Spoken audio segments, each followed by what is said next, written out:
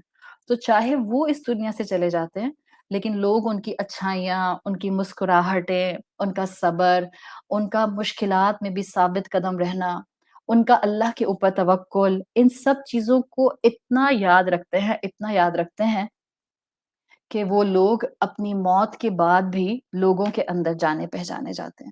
تو الحمدللہ یہ ایک گلمپس صرف میں نے آپ کو دکھایا ہے کہ آپ کا اور میرا قرآن سے جڑنا کیوں ضروری ہے، وقت کے صحیح استعمال کے لیے، نیتوں کو صحیح رکھنے کے لیے، زندگی میں چھوٹے چھوٹے نیکیوں کے اعمال کو ویسٹ نہ کرنے کے لیے، اور اپنی موت کے وقت اللہ کے ساتھ اپنے تعلق کو مضبوط رکھنے کے لیے. یہ وہ ہمارے سلف کی، بزرگوں کی، اولیاء کی، جو نیک لوگ ہیں ان کی سنتیں ہیں جس سے ہم کانسٹنٹلی سیکھتے ہیں. اور جتنا ہم قرآن سے جڑے رہیں گے ہمارا ایمان ہے، اس میں ہدایت ہے، اس میں شفا ہے، اس میں ہماری فلاح ہے، اس میں ہمارا سکون ہے. So this was part 1 of my talk. Now I am moving towards part 2 of my talk. قرآن سے جڑنا کیوں ضروری ہے؟ آپ کو میں نے 4-5 براڈ ریزنز دے دیے کہ قرآن سے جڑنا، بار بار قرآن کی صورتوں پر وقت لگانا، بار بار قرآن کے سامنے آ کر بیٹھنا، ان ڈیپتھ اسٹڈیز کرتے ہوئے گہرائی میں اس کے جواہر تلاش کرنا، یہ اس لیے ضروری ہے. 4-5 چیزیں اپنے سامنے لکھ لیں کہ مجھے دنیا سنوارنی ہے، نیت نیکیوں کی رکھنی ہے، چھوٹی نیکی کو ضائع نہیں کرنا، کانسٹنٹلی اپنی اولاد پر ایگزرٹ کرنا ہے محبتوں کے ساتھ کہ وہ اللہ کی بندے بندیاں بن جائیں، اپنے آس پاس محبتیں بکھیرنی ہیں، اور جتنا نیکیاں اڈاپٹ کر سکیں اتنی اڈاپٹ کرنی ہے تاکہ موت ایسے حال میں آئے کہ ہم اپنے انجام سے راضی ہوں اور اللہ ہم سے راضی ہو. اگلا حصہ، جس قرآن کو الحمدللہ ہم وقت لگانے کے لیے اتنا انسینٹیو بنا رہے ہیں، اس قرآن کا معجزہ یہی ہے کہ اس کے عجائب ختم ہی نہیں ہوتے ہیں.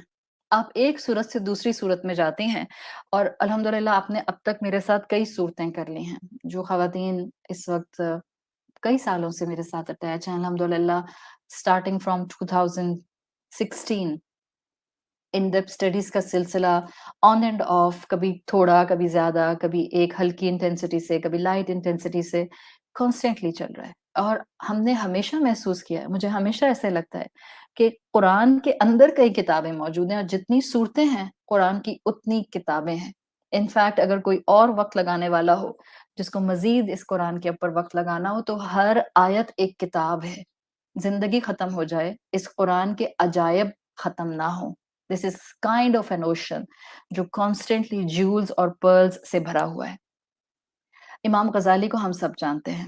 امام غزالی لکھتے ہیں اپنی کتاب میں، اور یہ وہ لوگ ہیں جن کی کوئی ایک دو کتابیں نہیں ہیں. آپ امام ابن القیم الجوزی کو دیکھ لیں، یا آپ امام ابو حامد الغزالی کو دیکھ لیں، ان لوگوں کی کئی کئی 100 کتابیں ہیں، کئی کئی 100 کتابیں. اٹس آل اباؤٹ کہ آپ کو کتنی عربی زبان سمجھ آتی ہے، آپ پڑھ سکتی ہیں.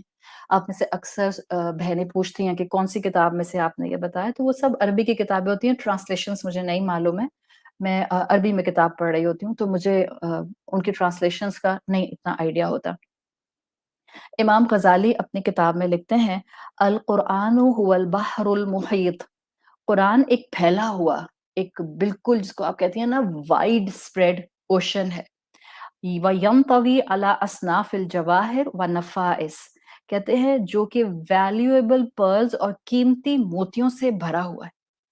اور اس کتاب کا آج ماننے والا ہونا اتنی بڑی نعمت ہے، اتنی بڑی نعمت ہے کہ شاید مسلمانوں کو خود کو یہ احساس دلانا بہت ضروری ہو گیا ہے.